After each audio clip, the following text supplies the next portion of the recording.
देखो तुमने देखा होगा कि सोनोमीटर इस टाइप का होता है, यहाँ पर वेट है, एक की रोप है और ये ब्रिजेस लगा दिए, तो 3 यहाँ पर इफेक्टिवली लेंथ हो गई। ये बताओ लेंथ 1 की फंडामेंटल फ्रीक्वेंसी कितनी होगी?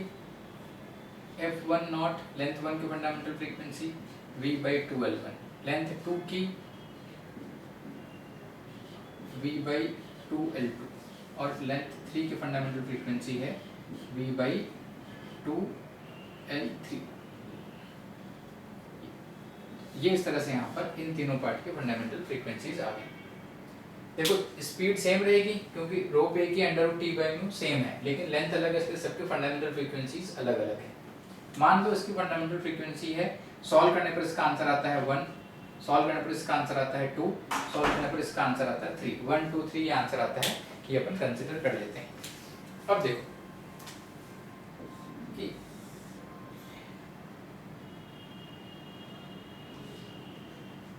ये अब मान लो फ्रीक्वेंसी है यहाँ पर f=1, तो क्या दिखेगा अपने को? तो अपने को दिखेगा इसी को 3 पार्ट में शो कर रहे हैं, तो अपने को यहाँ पर रेजोनेंस दिखेगा नहीं, यहाँ नहीं, लेकिन यहाँ पर मोड ऑफ ऑसिलेशन ये दिखेगा।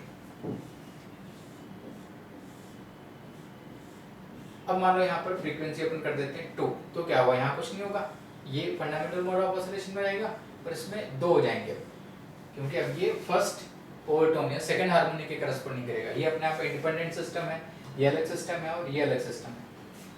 फ्रीक्वेंसी को मान लो अपन कर देते हैं 3, फ्रीक्वेंसी को अपन कर देते हैं 3, तो क्या होगा? तो ये फंडामेंटल मोड में आ गया, इसमें कुछ नहीं हो सकता है क्योंकि इसमें 2 के बाद 4 पे कुछ हो सकता है, फंडामेंटल से 2 टाइम्स कुछ हो सकता है, तो ये कितना हो जाएगा? ये 3, 1 2 3 3। अब अपन कर देते हैं 4, 4 पे गायब हो गया, ये क्या हो जाएगा? 2 2 और ये 4, 1 2 3 4। अब कर दो 5, 5 में कुछ नहीं होगा, ये भी रेस्ट पर रहेगा, ये कितने बन जाएंगे? 5 2 3 4 5, 2 3 4 5 6 5 5 यहाँ पर आ गया। अब कर दो इसको 6, तो अब ये इसमें आ जाएगा 6, मतलब 3 टाइम्स हो गया इसका, 3 लूप बनेंगे यहाँ पर 6 लूप्स, 1 2 3 4 5 6 1 2 3 4 5 6। तो इस तरह से यहाँ पर ऑसिलेशंस होते रहेंगे।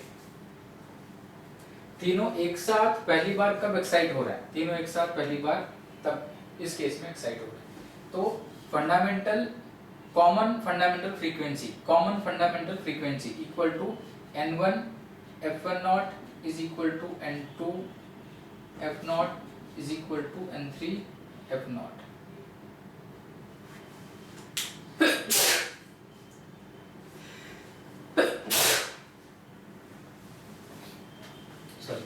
तो तीनों में फंडामेंटल फ्रीक्वेंसी, तीनों की कॉमन फंडामेंटल फ्रीक्वेंसी जब पहली बार तीनों एक साथ एक्साइट करेंगे तो इसका HCF, इसका LCM लेंगे अपन।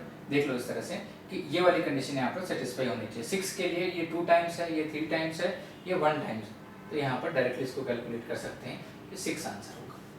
इस इक्वेशन पे जो सोल्यूशन आएंगे n1 n2 n3 की ऐसी वैल्यू आएगी, इंटीग्रल वैल्यू जिसके लिए तीनों इक्वल होंगे, वो सोल्यूशन यहाँ पर देखेंगे। तो जब अपन कॉमन फंडामेंटल फ्रीक्वेंसी कैलकुलेट करनी होगी तो अपने को इस तरह से मैथमेटिकल कैलकुलेशन करनी चाहिए, ठीक है।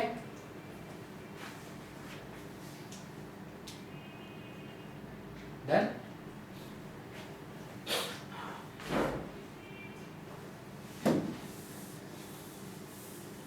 इसी में देखो कुछ और पॉइंट्स होते हैं कि अगर गिटार पे किसी पॉइंट को अपन प्रेस करें तो पॉइंट ऑफ टचिंग को अपन हमेशा नोड मानते हैं, पॉइंट ऑफ टचिंग को हमेशा अपन नोड मानते हैं।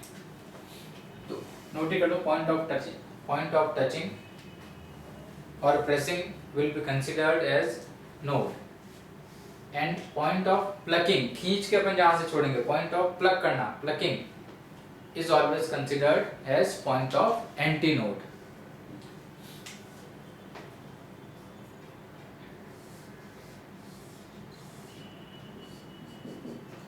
अब देखो दो स्ट्रिंग है, μ1 एंड μ2।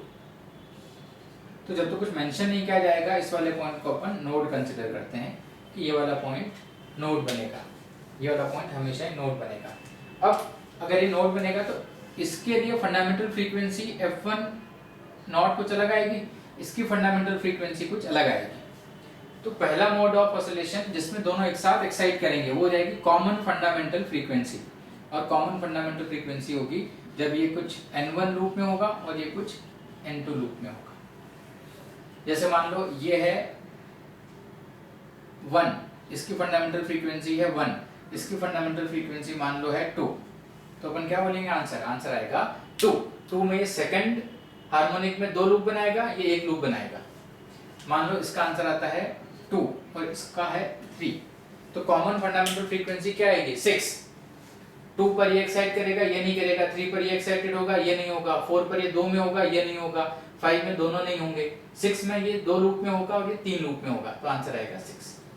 तो इस तरह से अपन जो कॉम्पोजिट स्ट्रिंग होगी जहां पर दो अलग अलग मटेरियल से ज्वाइन करके अपन स्ट्रिंग को बनाएंगे, वहां पर point of junction will always be considered as node, और कॉमन फंडामेंटल फ्रीक्वेंसी जब दोनों एक साथ रेजोनेंस में होंगे वो ऐसे कैलकुलेट करते हैं। वही ब्रिज वाली बात है जो सोनोमीटर में ब्रिज लगाए थे अपन ने, ऑलमोस्ट उसी तरह से डील करते हैं।